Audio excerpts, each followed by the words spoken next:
Okay, this is a summary I wrote last night about Heart of Darkness by Joseph Conrad.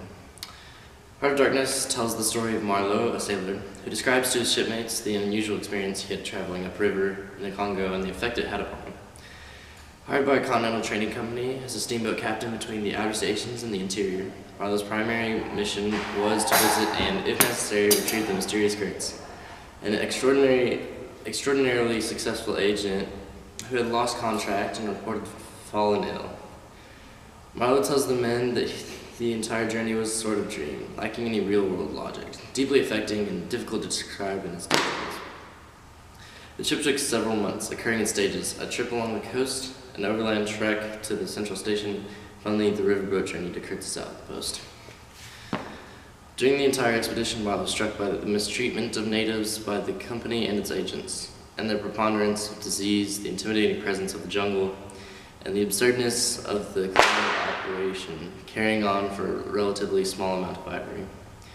He began hearing of Kurtz as soon as he arrived, and everything he heard of Kurtz's eloquence, of his high moral principles, of his effectiveness, of his influence in the company, aroused Marlowe's interest.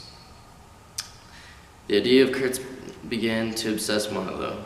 When they arrived at his station, they found he had set himself up as a sort of god to the natives and once wanted to civilize.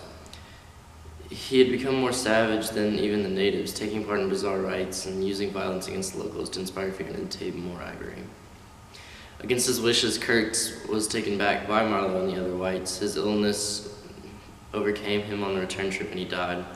His last words, the horror, were his realization of the depths to which he had sunk from his noble goals. He entrusted Marlowe before his death with his papers, including an article he had written on bringing enlightenment and progress to the natives of the Congo. As evidence of Kurtz's decay, however, was the postscript he had scribbled at the end of his article: "Exterminate all the brutes." Marlowe was shaken by his encounter with Kurtz, who had, because of his isolation, been exposed to the darkness within himself and had gone mad as a result. When back in Europe, Marlowe contacted Kurtz's fiancée, but could not reveal to her his terrifying last words. Ultimately, Marlowe tells the story of when the thin shell of civilization has fallen away, and the corruption of evil within can surface.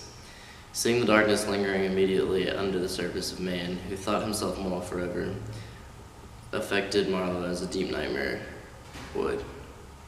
As Marlowe finishes his story trailing off as he reaches the lie about Kurtz's last words, the sky grows dark, and the story ends.